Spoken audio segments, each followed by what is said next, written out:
भारत में सीएए लागू होने के बाद हर तरफ हलचल मची हुई है। सियासी घमासान भी मचा हुआ है। हर कोई इस कानून पर अपनी अपनी प्रतिक्रिया दे रहा है। पहले अमेरिका और पाकिस्तान ने तीखी प्रतिक्रिया दी थी। अब इस पूरे विवाद में अफगानिस्तान की तालिबान सरकार भी बीच में कूद पड़ी है। तालिबान ने भारत में लागू सीएए पर अपनी प्रतिक्रिया दी।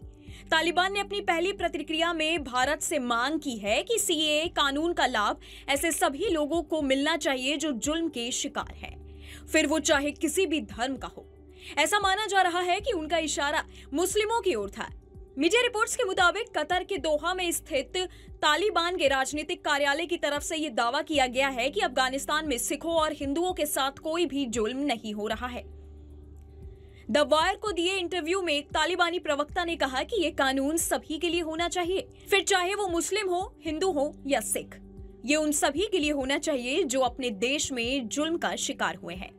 हिंदुओं और सिखों को अपनी परंपरा का पालन करने का पूरा अधिकार है। ये भी उम्मीद जताई गई कि भारत में भी मुस्लिमों के साथ उसी तरह से समान बर्ताव होगा जैसे कि अफगानिस्तान में हिंदुओं और सिखों के साथ हो रहा है। हालांकि तालिबानी प्रवक्ता की ये मांग ऐसे समय पर आई है जब भारत और अफगान सरकार के बीच संबंधों में सुधार हो रहा है। वहीं पाकिस्तान के साथ तालिबान का टीटीपी और सीमा विवाद को लेकर तनाव बढ़ता जा रहा है।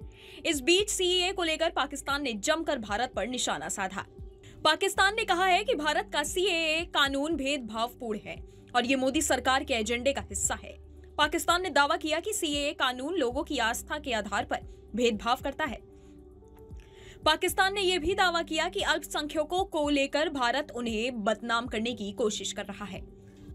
वहीं अमेरिका का कहना है कि वो भारत में नागरिकता संशोधन अधिनियम को अधिसूचित किए जाने को लेकर चिंतित है और इसके अमल पर करीबी से नजर रख रहा है।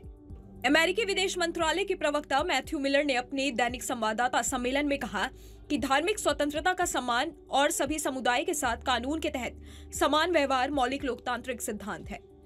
बता दें कि भारत सरकार ने सोमवार को नागरिकता संशोधन अधिनियम 2019 लागू किया था, जिससे 31 दिसंबर 2014 से पहले भारत आए पाकिस्तान, बांग्लादेश और अफगानिस्तान के गैर मुस्लिम प्रवासियों को नागरिकता देने का रास्ता खुल गया है।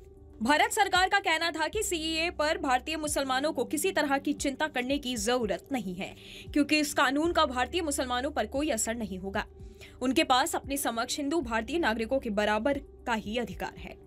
भारत सरकार का कहना है कि सीएए का मकसद नागरिकता देना है और इसकी वजह से देश का कोई नागरिक अपनी नागरिकता नहीं खोएगा। चलते चलते बता दें कि सीएए नागरिकता संशोधन कानून 2019 तीन पड़ोसी देशों यानी कि पाकिस्तान, अफगानिस्तान और बांग्लादेश के उन अल्पसंख्यकों को भारतीय नागरिकता देने का रास्ता खोलता है जिन्होंने लंबे समय से भारत में शरण ली हुई है। इस कानून में किसी भी भारतीय, चाहे वो किसी मजहब का हो, की नागरिकता छीनने का कोई प्रावधान नहीं है। भारत के मुस्लिम या किसी भी धर्म और समुदाय के लोगों की नागरिकता को इस कानून से कोई खतरा नहीं है। इस वीडियो में फिलहाल इतना ही। बाकी देश और दुनिया की तमाम बड़ी खबरों के लिए आप देखते रहिएगा न्यूज़ नेशन।